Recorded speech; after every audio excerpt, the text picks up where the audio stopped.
ایک طرف حالیہ بجٹ میں ٹیکسز اور بلوں کی بھرمار نے عوام کی کمر توڑ کر رکھ دی اور دوسری طرف ارکان پارلیمنٹ نے اپنی تنخواہوں میں 25% اضافے کی بھی منظوری دے دی۔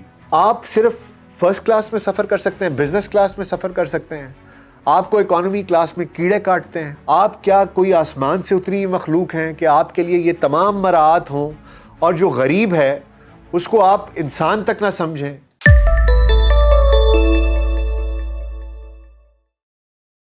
VLC پوڈ کاسٹ میں ڈاکٹر ناصر بیگ کے ساتھ آپ کی خدمت میں حاضر ہیں۔ السلام علیکم۔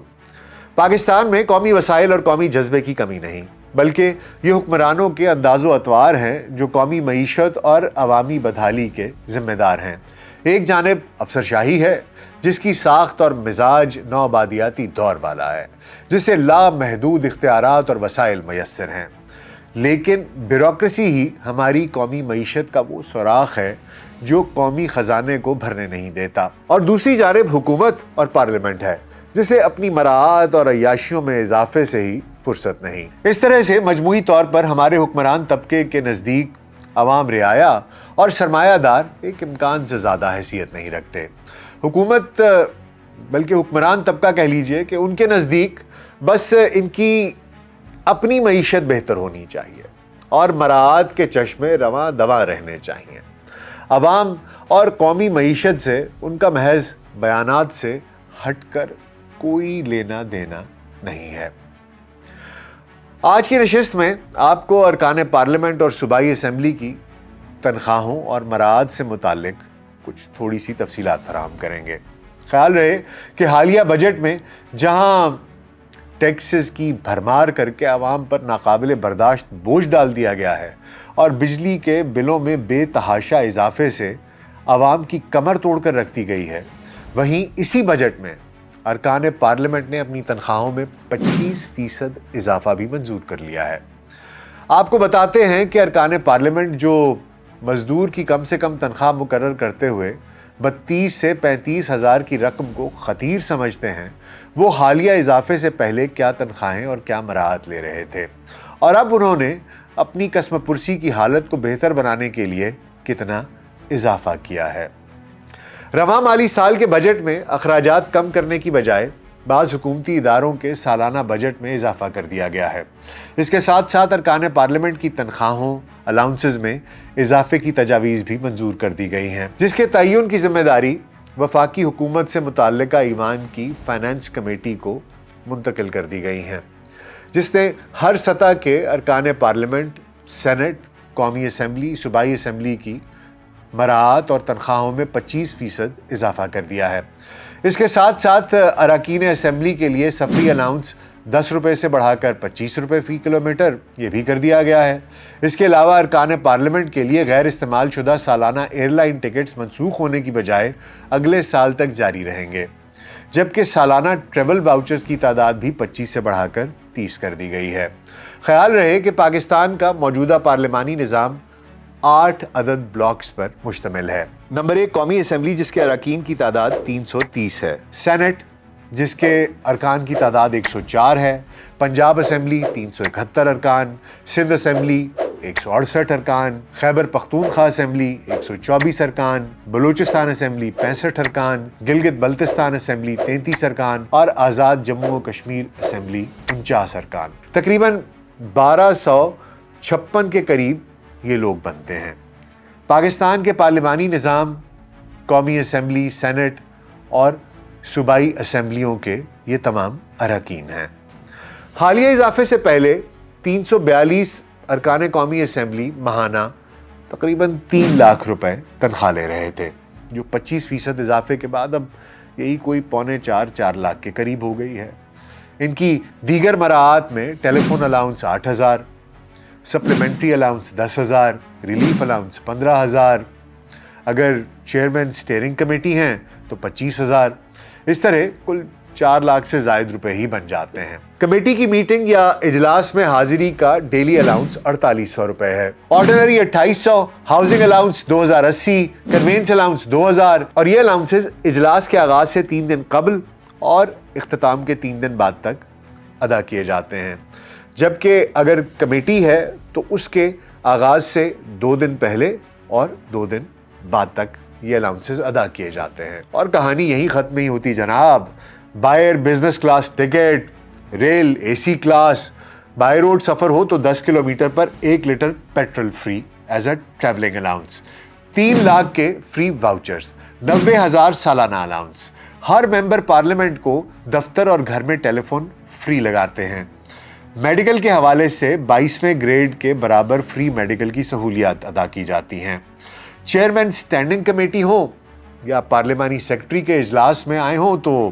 2800 روپے، خصوصی الاؤنس 4800 روپے، ڈیلی الاؤنس 2800 روپے، اور یہ سب کچھ ماہانہ تنخواہ کے علاوہ مراعات کی مد میں ادا کیا جاتا ہے۔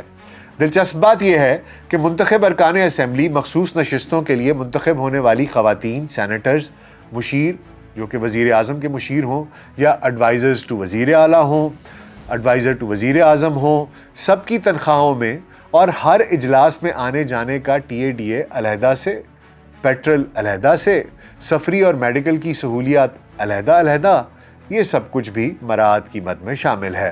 اسپیکر قومی اسمبلی، ڈیپوٹی اسپیکر کی تنخواہ اور الاؤنس اس کے علاوہ ہے، وہ علیحدہ ہیں۔ اسپیکر قومی اسمبلی کے اختیارات، عملے کی بھرتی سمیت اخراجات کی مد میں بھی با اختیار انہیں بنا دیا گیا ہے۔ دلچسپ بات یہ ہے کہ ارکان اسمبلی، سینیٹرز، وزراء، مشیر، ایڈوائزرز کو دفتر اور رہائش کی ذمہ داری بھی حکومت کی ہے۔ اگر کوئی مشیر، ایڈوائزر، اسپیکر، ڈیپوٹی اسپیکر سرکاری رہائش گاہ نہیں لے گا تو اس کو اس کا علیحدہ معاوضہ ادا کیا جائے گا جو کہ پہلے سے طے ہے۔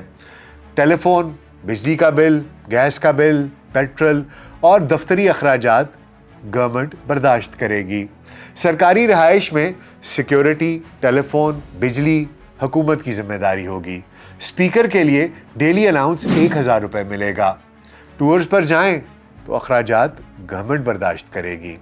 ارکان اسمبلی، وزراء، اسپیکر، ڈیپوٹی اسپیکر، مشیر اور ایڈوائزر چھٹی لے سکتے ہیں، ان کی مراعات میں کمی بالکل نہیں ہوگی۔ ماہانہ، سالانہ میڈیکل ٹریولنگ الاؤنس اور دیگر مراعات جاری رہیں گی۔ ارکان صوبائی اسمبلی، وزیر اعلیٰ اور وزراء ماہانہ تنخواہ اور الاؤنس لینے کے حقدار رہیں گے۔ اجلاسوں، اسٹینڈنگ کمیٹیوں میں آنے جانے اور لوازمات، اجلاس، ٹی اے یہ سب بھی حکومت کی ذمہ داری ہوگی۔ حکومت پارلیمانی سیکرٹری کی نامزدگی کرتی ہے، ان کے لیے بھی گاڑی، تنخواہ، ڈرائیور، دفتر، پیٹرول، ماہانہ تنخواہ اور الاؤنس مقرر ہیں۔ ان تمام مراعات کے ساتھ ساتھ صوبائی اور قومی اسمبلی کے اراکین کے لیے ہاسٹلز بھی موجود ہیں جہاں پر کمرے، دفاتر بہت ہی کم نرخوں پر میسر ہوتے ہیں۔ مہمانوں کے لیے یہاں کمرے الاٹ کیے جا سکتے ہیں۔ قومی اسمبلی کا کیفے باقی پورے پاکستان سے 80% سستا رکھا گیا ہے۔ اسی طرح سینٹ کا کیفے بھی مہمانوں کی سہولت کے لیے بنایا گیا ہے اور 80% سے زیادہ رعایتی سبسڈی دے کر سہولیات فراہم کر رہا ہے۔ وہیں ایوان بالا سینٹ کے اراکین کی تنخواہ بھی 4 لاکھ روپے سے بڑھا کر 5 لاکھ روپے کر دی گئی ہے۔ وہیں ارکان صوبائی اسمبلی کے لیے بھی تنخواہ اور الاؤنس کے علاوہ رہائش، دفاتر، سیکیورٹی اور ڈیلی الاؤنس کی ادائیگی کا باقاعدہ قانون موجود ہے۔ بلوچستان اسمبلی کے 65 ارکان کی تنخواہ 1,25,000 روپے تھی جس میں 25% اضافہ کر دیا گیا ہے، دیگر مراعات علیحدہ ہیں۔ اسی طرح خیبر پختونخوا کے 145 ارکان کی تنخواہ 1.5 لاکھ روپے تھی جو 25% اضافے کے ساتھ تقریباً 1,87,000 1,90,000 تک، اس سے بھی زیادہ بلکہ بڑھ چکی ہے۔ سندھ اسمبلی، اس کے کل 168 ممبر ہیں، ان کی 1,75,000 روپے تنخواہ تھی جو اضافے کے بعد اب 2,19,000 اس کے قریب پہنچ چکی ہے، شاید اس سے بھی تجاوز کر چکی ہے۔ اسی طرح سے پنجاب اسمبلی کے 371 ارکان ہیں، ان کی تنخواہ میں بھی 25% اضافہ کر دیا گیا ہے۔ Pakistan institute of development economics نے اپنی 2021 کی ایک رپورٹ میں نشاندہی کی کہ مذکورہ بالا تنخواہوں کے علاوہ مراعات کی مد میں بدحال پاکستانی عوام کے منتخب نمائندے اپنے شاہانہ اخراجات میں قومی خزانے سے سالانہ 28 ارب روپے سے زیادہ ہضم کر جاتے ہیں۔ رپورٹ میں سوال اٹھایا گیا ہے کہ اتنی بھاری تنخواہوں اور مراعات کے باوجود ارکان اسمبلی کے اخراجات ان سے بھی بڑھ کر ہیں۔